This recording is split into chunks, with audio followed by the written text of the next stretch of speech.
thank you for the opportunity to be here today and speak with you about my research. It's really exciting to see buy-in from the emergency services. It's almost been 10 years now since I started this work in Australia, and it's so exciting to see the momentum that's being picked up in terms of how gender is now being viewed and the awareness.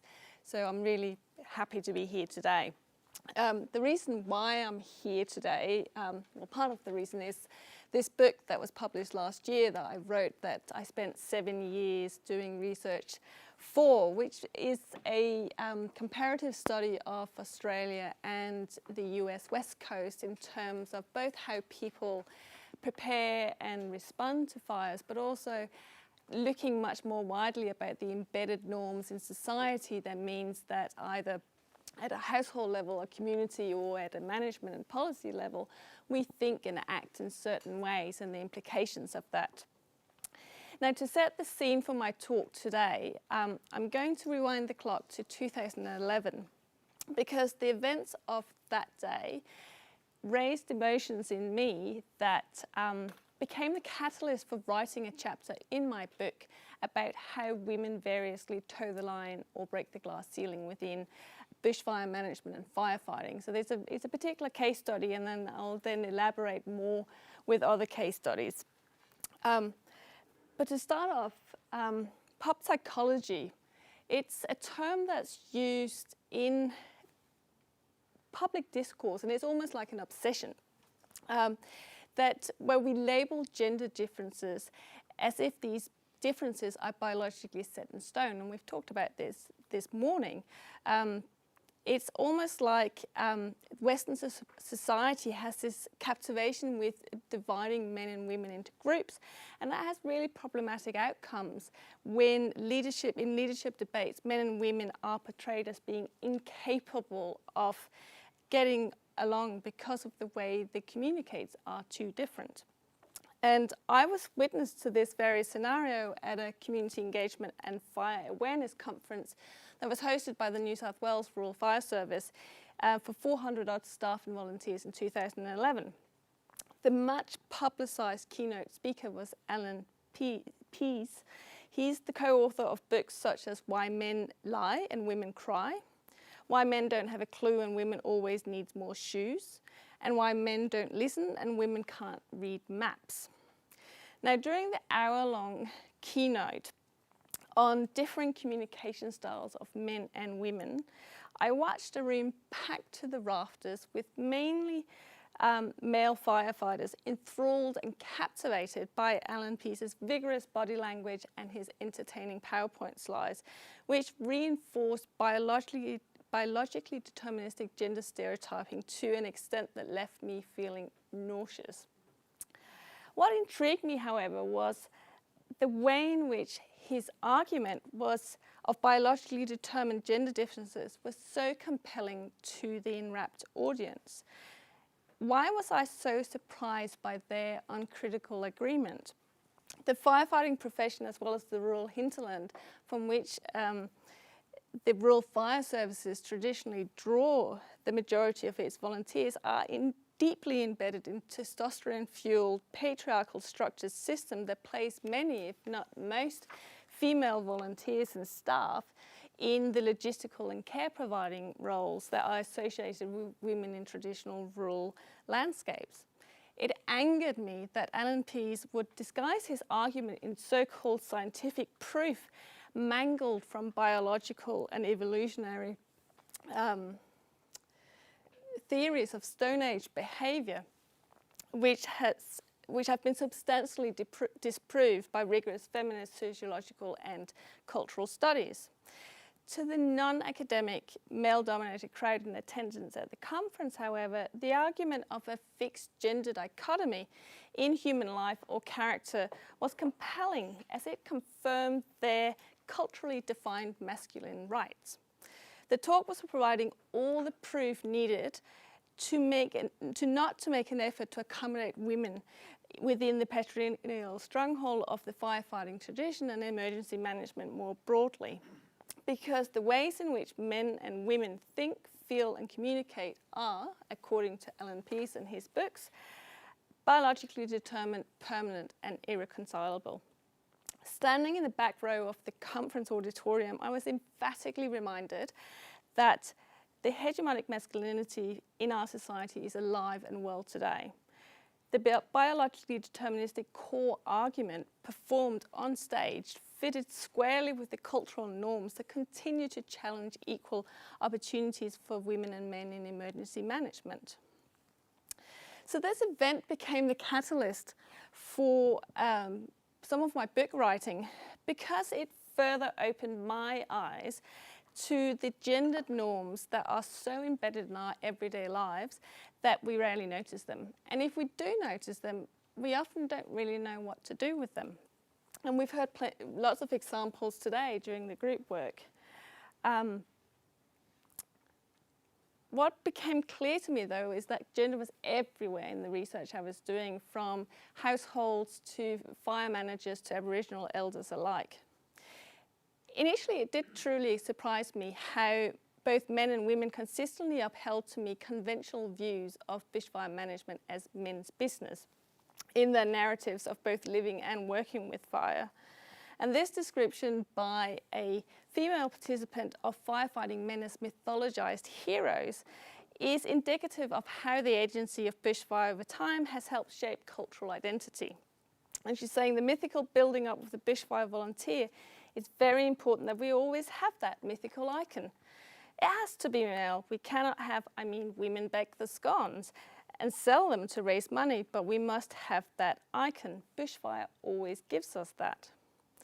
However, what became increasingly clear to me during the 7 years of study that went into this book is how both women and men suffer from structural biases when it comes to household decision-making, social constructions of gender, and gendered aspects of agencies that manage fire.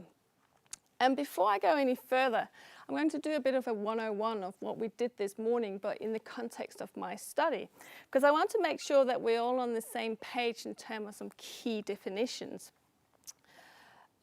First, and this is what we went through this morning about the difference between equity and equality. And I've put a shorter description up here than what was given this morning of what the difference is. So equity is concerned with moral justice and rights, whereas equality concerns the conditions of being equal, sameness, and evenness. And this is important, and I'll come back to it towards my end of my talk to show you a very concrete example of why it's important. And I just included a quote at the bottom here that I read this morning as I was on the train on the way out here about how equality might level the playing field, but it doesn't actually do anything to improve the field itself. And that's important as well when we think about how we work towards a more equitable workforce. Definition I would like to clarify is that of gender. So again, we're going right back to 101. But if there's one thing that I would like to achieve with my work is for everyone to recognize gender not in terms of gender differences, but in terms of gender relations.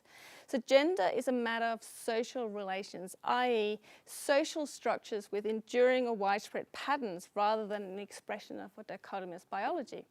And I've included a quote here by Reverend Cornell, who for several decades now have been looking mainly at masculinities in workplace structures. And what Reverend Cornell says is, we cannot think of womanhood or manhood as fixed by nature, but neither should we think of them as simply imposed from outside by social norms or pressure from authorities. People construct themselves as masculine or feminine. We claim a place in the gender order or respond to the place we have been given by the way we conduct ourselves in everyday life. And that I have found is very much what happens in emergency management, and particularly within the firefighting profession. So why is it important to consider gender in emergency management? Well, it matters for three key reasons in my research. First of all, the findings in my studies show that gender matters in emergency management because gendered norms structure women's and men's level of risk tolerance and actions in ways that negate the otherwise changing social circumstances in places where rural and urban lifestyles intermix. And Craigiebone is the perfect example of this. We have lots of housing estates being built in what would have been a fire-prone area, still is a fire-prone area, and the people moving in are not your traditional rural occupants. It also matters because even when stated policy appears gender aware, institutions reproduce the prevailing values in society more often than they challenge them. And the power dynamics in mixed settings are generally disadvantageous to women. So we've heard lots of statistics this morning of how that unfolds in the workplace, but it also really speaks to how we today are sitting here discussing ways to do this, but actually taking that back to our workplace is a very different matter altogether. And thirdly, it matters because most institutions are gendered, with internal gender relations within wider context, all of which produce gender effects. And there's a quote here again by Raymond Cornell, and it's particularly the latter half I'd like you to pay attention to. What she's saying is, without even being named as gender, a socially defined masculinity may be built in to the very concept of management or organizational rationality. We don't even notice that it's happening. And the way that we view the world is traditionally seen from a male perspective. So given these 3 points, it is rather extraordinary that through the ebb and flow of public and agency debates over how to solve the problem of bushfire at the interface between the city and beyond, the role of bushfire in moulding up holding gender roles within Australian society has rarely been discussed. And the AFAC's position statement on bushfire and community safety is a key case in point. It doesn't mention gender at all. It is increasingly recognised in scholarly research internationally that women and men are exposed to risk in different ways at different levels because of the everyday gendered division of labour, the distribution of power, and thus decision-making processes domestically, locally and officially. Gendered norms also underpin intended and actual patterns of disaster preparedness and response.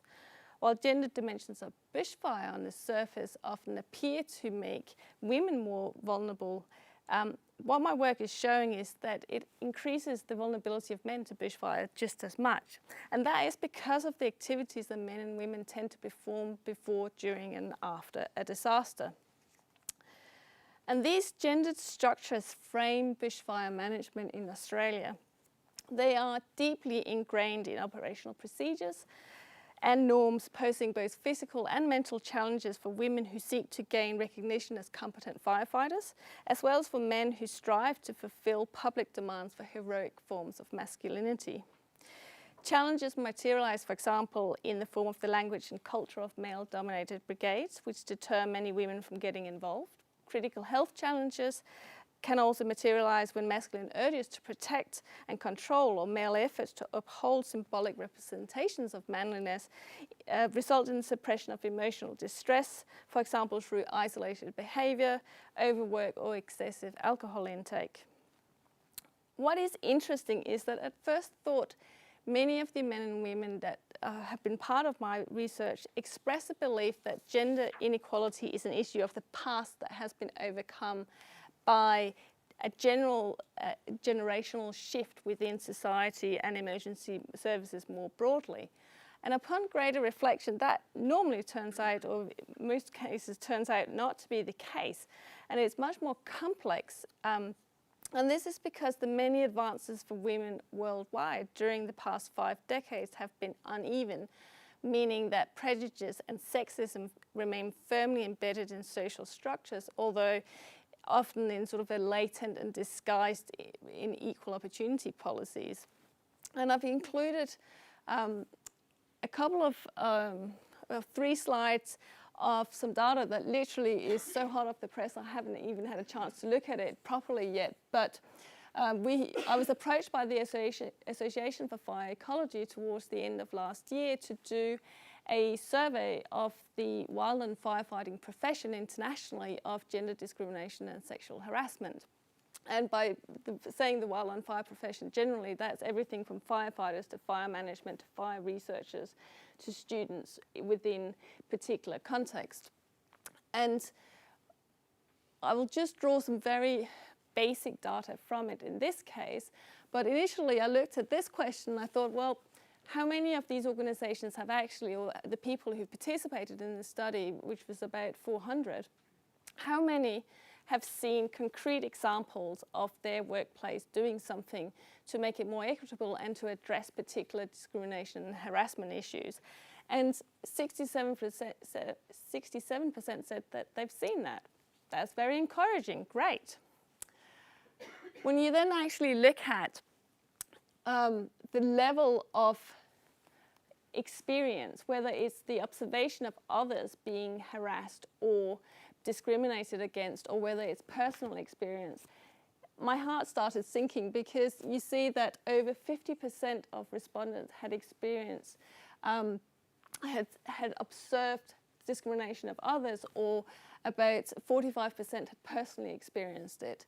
When you go to the actual observation of sexual harassment or personally experienced sexual harassment, we still see that a third and a quarter of the workforce have experiences.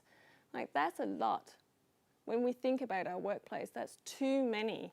And it gets even more disheartening when you look at how many of these events are actually reported.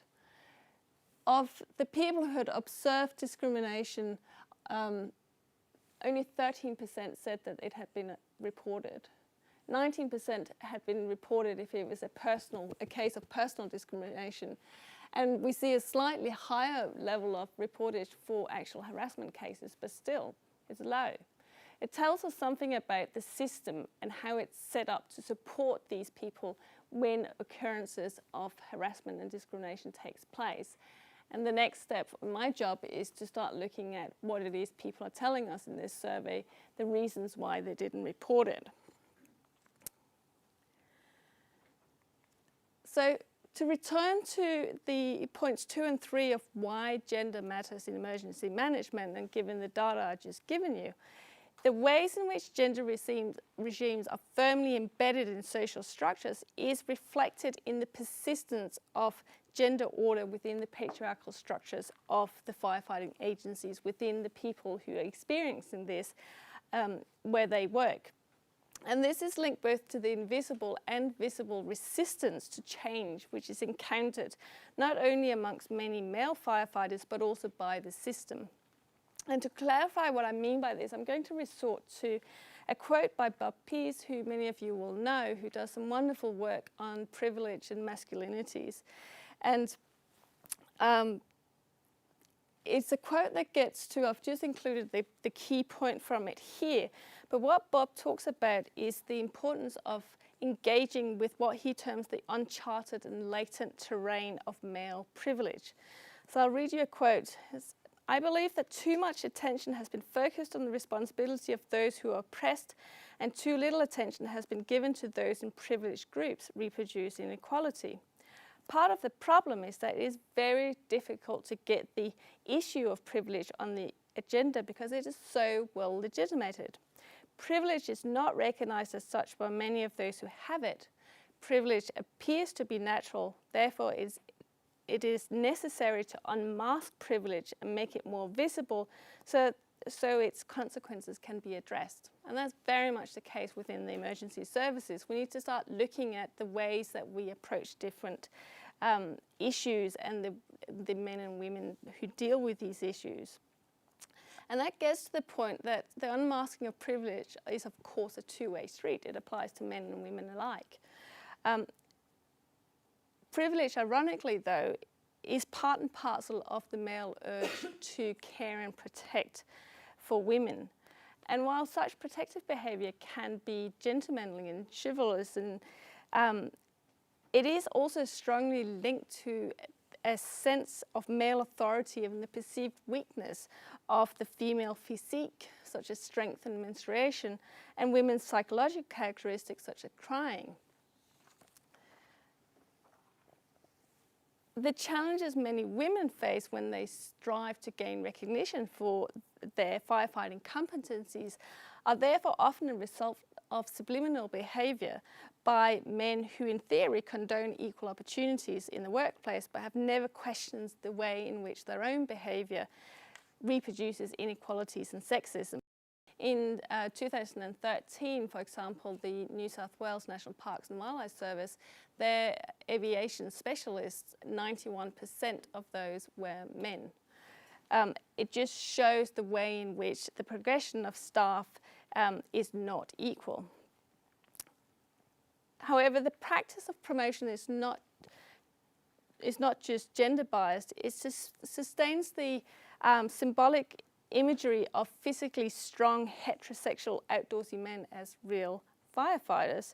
And it also usually restricted to men who present themselves in this way. So this comes back to how we actually accept our level of order within the gender order and how we behave accordingly. So this is like a venerable rural myth of rugged individualism defines the standard of competence, which is valued highest within the male-dominated world of firefighting. What it also shows is that boys' clubs can be as exclusive to men as it is to women, as the enactment of privileged masculinities not only enable most men to dominate women, it also enables some men to dominate other men. Men can be as constrained by hegemonic forms of masculinity as women, as they navigate the representations of manliness versus the lived realities of socially constructed, historically situated, invisible and multiple forms of masculinities. And as voiced by this National Parks Ranger, there can be distinct advantages to being a woman. What she's saying is, I've always felt it's an advantage to be a woman. It feels like you're playing it both ways somehow. If you're a male ranger dealing with field officers, there's certain expectations of them which is probably as difficult to deal with as maybe the lack of expectations of the females. Now, I'm not sure that she defines that as being an advantage. I wouldn't say having lack of expectation is an advantage, but what it really does show is that it's a two-way game, and that both men and women have to negotiate these social constructions that we have put around them. Achieving equitable inequality is a complex task, though, even when men are taken out of the gender equation, as pregnancy and motherhood pose a whole other set of challenges for equity and equality amongst female firefighters, and I'm going to give you a few examples of that next.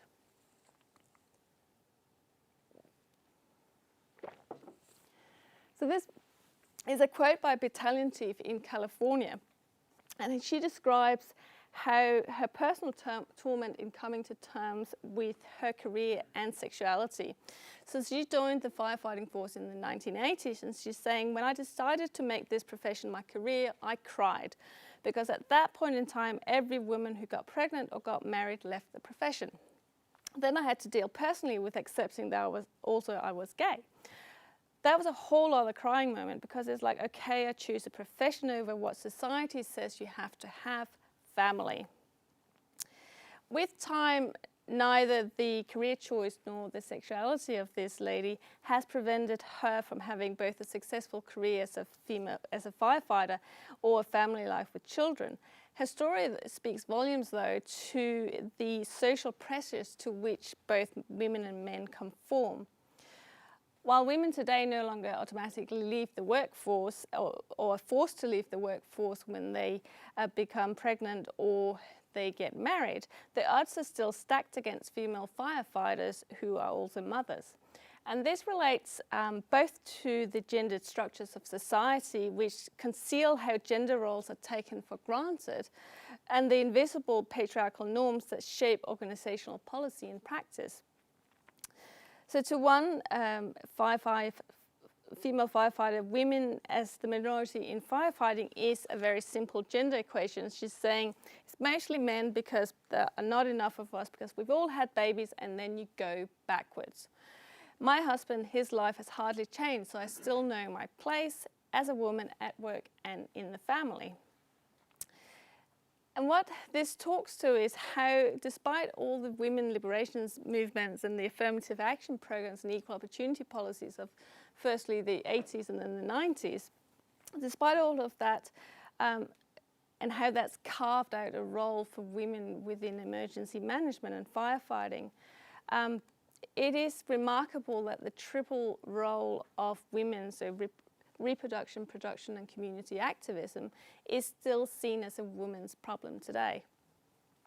And it's a very prominent theme within the narratives of the female firefighters in my study.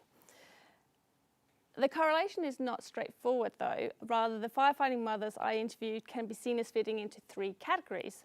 For some women, the notion of going backwards is purely perceived in a professional sense. It's an involuntary setback in career aspirations caused by mandatory training programs, arduous fitness tests, or required hours on the fire line that are difficult or often impossible to meet for mothers who simultaneously are the primary carers for their children. Of course, that also applies to men who are their primary carers and how they simply cannot get enough hours on the fire line to qualify for the training that's required to be on the fire line in the first place, and therefore it's this cycle that they can't get out of.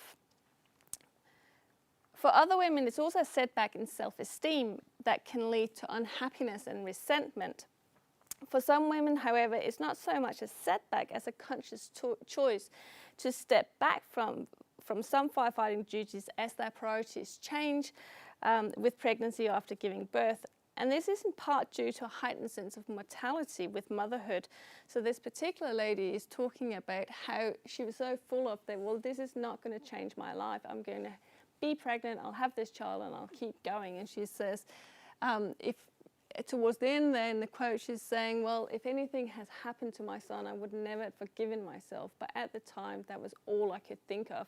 Out there on the fire line, pop out the baby, keep going.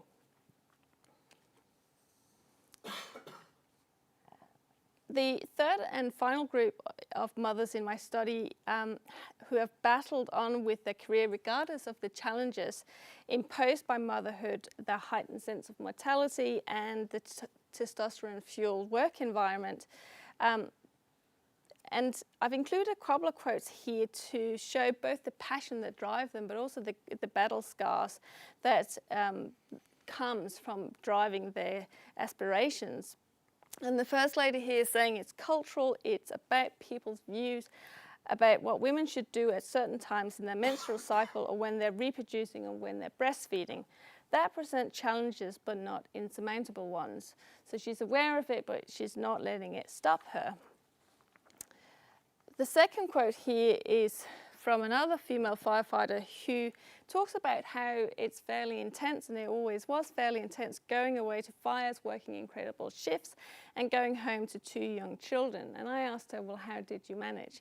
And she kind of laughed and said, yeah, well, not very well.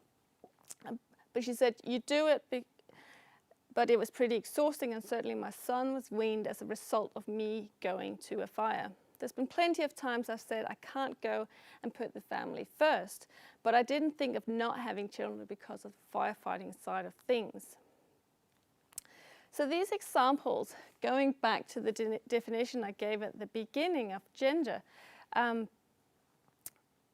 gender arrangements within firefighting agencies are reproduced socially, not biologically, by the power of structures to shape individual actions so they appear unchanging.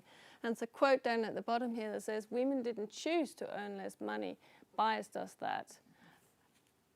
Nor did they choose to be the primary caregivers, socialization does that.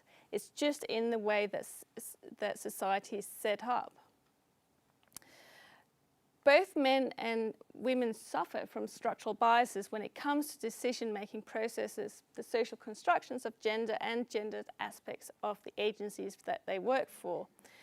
The challenges for female firefighters is not to stumble into the old tracks, the old way of doing things, when they're straying onto what is perceived to be the male terrain of firefighting or other emergency services. Because the resilience of structures of inequality lies precisely in their ability to accommodate new contexts. And that's a very interesting point. Every time we change the context to make it more equitable, the definition of what it means to be a man and what it means to do this or that changes. The challenge for male firefighters, on the other hand, is to question the ways in which their own behaviour unintentionally reproduce inequalities, ageism and sexism. And this is where I come back to the difference between equity and equality. I would argue that firefighters and emergency management more broadly should continue to strive for affirmative action, but with an emphasis on gender equity rather than equality. Equity equates to women becoming like men, whereas equity is respectful of difference. I can't tell you the amount of times in the interviews I do where women believe that they have to be like a man, because by becoming one of the boys, acceptance is granted by reproducing the hegemony of firefighting masculinities and all of its inequalities. And in that way, what my research paints is a really bleak picture of gender equality. Because of the pre-existing subordinate position in society, that distinction has to be made between equity and equality. And this follows the argument of equitable inequalities that reflect the needs and strength and relative power of the various groups, rather than equality amongst groups of people. Achieving equitable inequalities is a challenging task, given that firefighters' bodies are embedded in diverse and competing gender discourses, not only around practices of risk and leadership, but also with practices of parenting and care. That said, institutions can start to destabilise the gender dimensions by officially sanctioning messages about firefighting that troubles how bodies, danger and risk become gendered. And that's not just within institutions, but media more broadly, and how we reproduce the notion of men as hero and women as victims. An important part of this story is how training to become a firefighter requires negotiating alternative discourses around bodies, such as technique and fitness over physical strength and aggression. So how, when a technical firefighter, a really competent technical firefighter, can outcompete even the strongest of their male firefighting colleagues.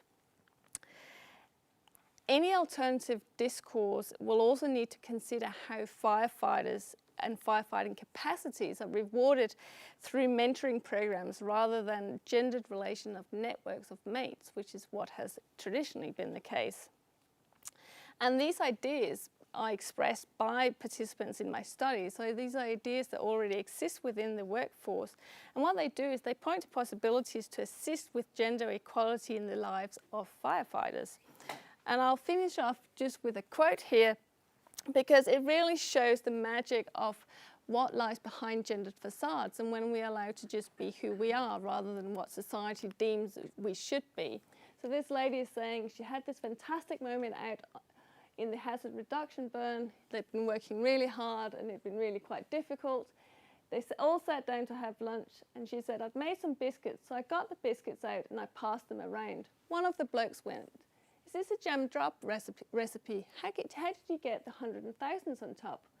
We started having this discussion about baking biscuits, and they were telling me their biscuit recipes. It was just the most bizarre experience, sitting there in the bush with these blokes telling me their recipes.